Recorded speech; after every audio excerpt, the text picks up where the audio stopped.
Wonderful. And now we come to the final speaker of today's discussion, by no means least.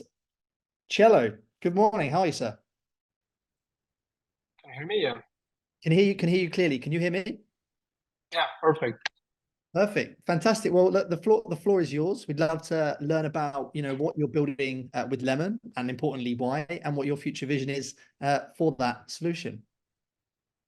Awesome. And I'm happy as well to add a bit of context about Argentina. Um, so great. So I will try to do the best I can with the 10 minutes. And if you also have any questions, feel free to reach me out. So I started Lemon after Ethereum hackathon. It was Ethereum Buenos Aires 2018, like many years ago. Um, that was one of the most important events actually for the industry here, because a lot of international people came over, and a lot of entrepreneurs, local entrepreneurs, as myself, had a chance to see the frontier of crypto. And at that time, it was the word Web3 was not even used. So I was like, okay, seeing what could be not only the future of money but also the future of the internet. And after that event, where I actually got one of the Monty prizes, I was really happy. I said, wow, this future is amazing, but it's so hard to enter. I cannot make my family, my friends, no one can join. It's so complicated. So I started Lemon as a way of our mission statement is launching civilization into the future of money on the internet, a way of bridging today's world to the future world. And it was quite a ride, and we learned a lot. So let me share with you guys some stuff. All of the information I will share with you today, you can find in a report we presented, and we made available online. So just a bit of context. I'm going to try to give you some info about Latam, and especially Argentina. Just for you to know, Argentina today is the country with the most uh, active users in terms of mobile, people using apps. So 4 out of 10 people who open a crypto app in Latin America from their phones, they're opening one from Argentina. That also reflects on chain. So today Argentina has the largest on-chain volume of all Latam. And that's crazy because we are talking about Brazil that has more than 215 million uh, people, Mexico with more than 150, and Argentina with 45 million. We have more on-chain volume than all of these countries. So that kind of like set a footprint of where we are compared to the rest of the countries. In terms of um, in terms of this app as well, this is a kind of a landscape of mobile apps in Latam. So Binance, unfortunately, and I'm sorry if there's Binance people here, I guess not, but is the largest player still. But you can see that it's being challenged by Lemon and Bitso and Mercado Bitcoin in Brazil and other countries. But it's really important because in Lemon, most of our business right now is in Argentina. We're expanding through Latam, but most of it is in Argentina, where today we have 37% of the market share. In Argentina, we do compete with Binance. Some months we're up, some months they're up. And that's really important because it shows that we can build something else rather than just a big casino. And that's basically what we did and what we're trying to export right now to the rest of the country. Now, just to give you an idea on why Argentina is so important for Latam, it has to do with I would say we are fortunate of being unfortunate. So basically the as you know, Argentina once was one of the wealthiest countries in the world, and since then it has been declining and became a poor country. All of my life, I'm 32, so all of my life I've seen, since I was a little kid, how my country got worse and worse and worse and worse and worse. And people said, okay, let's try something new. Let's search for other alternatives. And we found crypto as one of those other alternatives. in many ways. In a way, in a shape of a stablecoin, in a shape of a crypto asset, in a shape of a safe haven for what we were forced to live with. And the difference between other countries that have similar problems is the same. It's the same actually feature, because Argentina was one of the wealthiest countries, and being one of the wealthiest countries implies that you had some structures that can live longer than the decline. So what I mean is that education for a period of time where we were declining, it was still very good.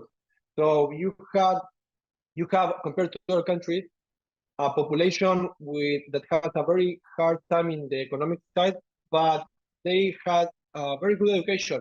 Now it's declining, still declining, but we had very good education. So we had a lot of people that are educated, that know how to use technology, that know about business. And now the best thing is society knows about finance. And I don't mean like finance from I know college, but from life. So in Argentina, if you don't have a way of escaping the peso, you're dead. You lose your money. Just to give you an idea, in the last 5 years, the peso has devaluated more than 96%.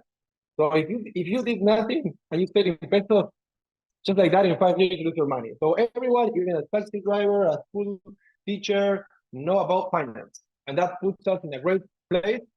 Adding, in addition, that we have a very good technology management. So I would say Argentina is the best place for us to create this crypto future, for us to test things and to export what works to the rest of the region. It's kind of like being a bit in the future, kind of like coming from the future. And when I go to other countries in Latin, it's like, oh, they're kind of like Argentina 5 years ago. So in that sense, what we are basically doing is this market fit that we found. We are moving it across Latam. Of course, every country is different, but we are kind of like lucky of having learned from the first hand. Just to give you some insights that could be very interesting to you, let me go here. So this is the download versus the dollar price. As you see, as the dollar goes up, people tend to find other ways or other resources. This is we have a transparent proof of funds, so you can see all of the assets. So you can see that we have a lot of stable coins, but Bitcoin is actually the second largest asset, and that's important because people here, especially the more advanced, they already know that the dollar is just like the peso, just some years ahead. So they rather jump to other assets like Bitcoin or even like Ethereum because they find it like a better form of money. So many people do save in Bitcoin and other assets instead of only stablecoins, where you might guess would be the most important. And also in terms of Ethereum, it's important that because people jump to crypto and mostly jump to Bitcoin first, then they learn about Ethereum, then they learn about the Web3, then they learn a lot about a new internet, and that's why we also have this very large on-chain community. And well, one of the products that we have, I'm going to try to show the app in the 30 seconds I have, but it's what we do in Lemon is basically combine these two worlds in the same place. So you have like your bank and your crypto wallet, and you can use products that merge both things. One of them is the crypto card that Martin was mentioning. And as you can see, today we have more than 20% of all of the payments done with the Lemon card are made using crypto. Let me show you a bit how it looks like. Now, can you see the app? Yeah. So just to give an idea, I have pesos and I have Bitcoin, Ethereum. I can do stuff here. I can deposit. I can deposit my pesos, or I can deposit cryptocurrency. I can send as well. I can send to my friends through all of the chains that we have. And I have a card. I can use it. But this is the best part. So this is the kind of like we have a live feed of people doing stuff. So you can see some small trades here. But for example, this guy bought Ethereum, sorry, bought Bitcoin, Podomatic, and this is a live feed. And there's no bots, there's no APIs, there's no robot. It's just people now with a phone, just like I am here doing stuff. And it goes on and on and on. And now you can leave a message. So sometimes you find funny messages. So the Bitcoin rules. Well, Steph, I'm sorry about that. Viva la Libertad, which is kind of like a Milei movement. Tell me more. So it's kind of like cool to have and see people, real people using crypto and jumping from one word to the other. Amazing. Marcelo, this was fantastic. Very like really great insights. I think a lot of excitement in the chat. Just to like really understand the user, like the average Argentinian customer, like what they really need and what they're doing. Really love the Lemon crypto card. I think that's awesome. Quick question to you before we open up to wider interactive Q&A of everybody. What are you most excited about set against this? So yeah, I know there's many things I'm excited about, but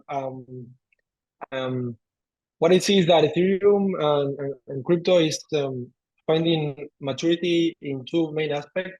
One of them is scalability, of course, with the rollups and the different approaches that we're having. It's going to enable a lot of more use cases. And the second one is account abstraction and how it can be simple on the UX.